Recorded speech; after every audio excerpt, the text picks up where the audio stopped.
कोविड-19 पिछले 100 वर्षों में सबसे खराब स्वास्थ्य और आर्थिक संकट है। इसकी वजह से उत्पादन, नौकरियों और कल्याण के लिए अनुभूत नकारात्मक परिणाम देखने को मिल रहा है। इसने दुनिया भर में मौजूदा विश्व व्यवस्था, वैश्विक मूल्य श्रृंखला, श्रम और पूंजी मूवमेंट को गति दी है। यह बातें आरबीआई गवर्नर शक्तिकांत दास ने 7वें एसबीआई बैंकिंग और अर्थशास्त्र सम्मेलन में शनिवार को कहा। कोविड-19 पिछले 100 वर्षों में सबसे खराब स्वास्थ्य और आर्थिक संकट है। इसकी वजह से उत्पादन, नौकरियों और कल्याण के लिए अभूतपूर्व नकारात्मक परिणाम देखने को मिल रहा है।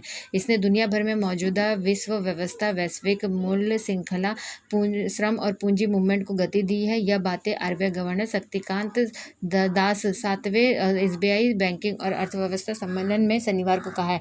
शक्तिकांत दास ने यह भी कहा है कि मध्य अवधि के लिए आरबीआई नीति लागू करने के लिए सावधानीपूर्वक मूल्यांकन की आवश्यकता होगी।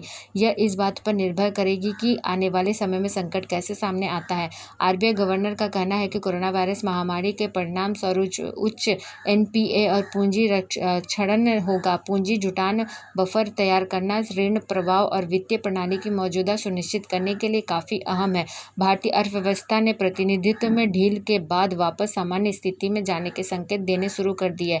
संकट के समय में भारतीय कंपनियों और उद्यमों ने बेहद काम किया है। कोविड-19 संकट से पहले रिजर्व बैंक ने रेपो रेट और में 1.35% की कटौती की थी। उन्होंने कहा है कि उस समय में आर्थिक वृद्धि में दर आई सुस्ती में से निपटने के लिए कदम उठाए गए थे। आरबीआई गवर्नर शक्तिकांत दास ने कहा है कि कोविड-19 संकट से निपटने के लिए आरबीआई रेपो रेट में 1.15% की कटौती कर चुका है। इस तरह देखा जाए कि फरवरी 2019 में अब तक आरबीआई रेपो रेट में 2.50% की कटौती कर चुकी है। बता दें कि देश में पिछले 24 घंटे में रिकॉर्ड 27,114 नए कोरोना संक्रमित मामले सामने आए हैं। इसके साथ ही कुल संक्रमितों की संख्या 8,20,916 हो गई है।